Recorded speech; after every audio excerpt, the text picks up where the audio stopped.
Hello everyone, কেমন আছেন সবাই? কাছে এবং দূরের সকল বন্ধুদেরকে জানাই কৃষ্ণা ব্লগে স্বাগতম। আজকে আমি নিয়ে এসেছি জলপাই আচারের দারুণ একটি রেসিপি। এইভাবে জলপাই আচার বানিয়ে খেয়ে দেখবেন, খুবই ভালো লাগবে।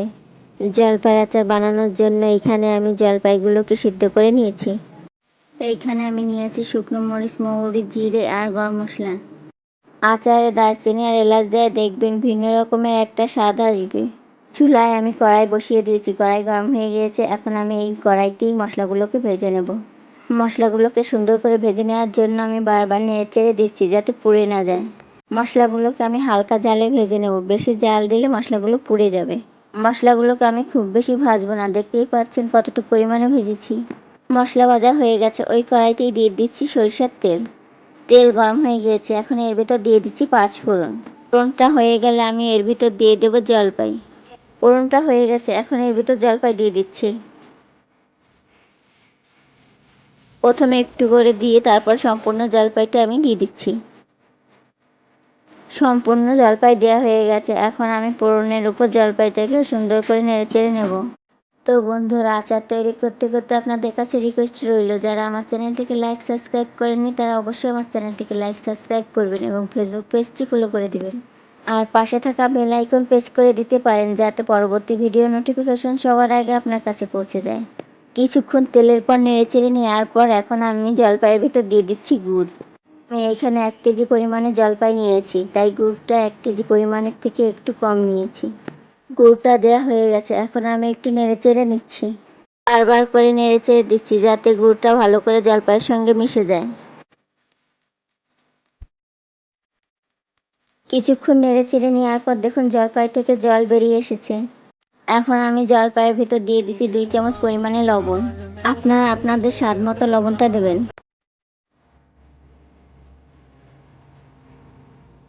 কালারের জন্য আমি জলপাইয়ের ভিতরে সামান্য পরিমাণে হলুদ দিয়েছি। এখন আমি জলপাইটাকে কিছুক্ষণ জাল দিয়ে নেড়ে চেড়ে নেব।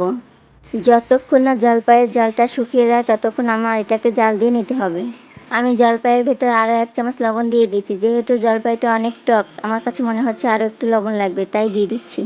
অনেকক্ষণ নেড়ে চেড়ে নেওয়ার পর দেখুন জলপাই থেকে জলটা কমে গেছে। এখন আমি জলপাইয়ের ভেতর দিয়ে দিচ্ছি ভেজে রাখা মরিচের গুঁড়ো। মরিচের গুঁড়া দেওয়ার পর আমি আরও একটু নেড়ে চেড়ে নিচ্ছি। আচার এখন বারবার করে নেড়ে চেড়ে নিতে হবে যাতে নিচে লেগে না যায়। আচারের রসটা যতক্ষণ না শুকিয়ে যায় ততক্ষণ পর্যন্ত আমি নেড়ে চেড়ে নেব। আচারের পাকটা সুন্দর মতো হলে তাহলে আর রোদে দেওয়ার ঝামেলা থাকে না, বয়ামে ভরে রেখে দিলেই সারা বছর ভরে খাওয়া যায়। আচারটা এখনও নরম আসে রয়েছে, তাই আমি আরও কিছুক্ষণ জাল দিয়ে নেব।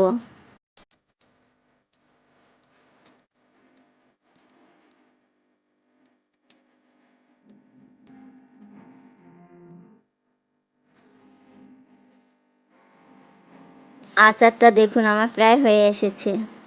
এইভাবে আচার বানিয়ে খেয়ে দেখবেন কতটা দারুণ লাগে।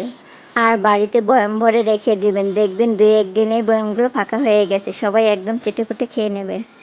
আচার তৈরি হয়ে গেছে, এখন আমি এর ভিতর দিয়ে দিচ্ছি ভেজে রাখা মশলাগুলো। এগুলো আমি আগেই গুঁড়ো করে রেখেছিলাম। এখন ভালো করে নেড়ে চেড়ে দিতে হবে যাতে মশলার সঙ্গে আচার মিশে যায়।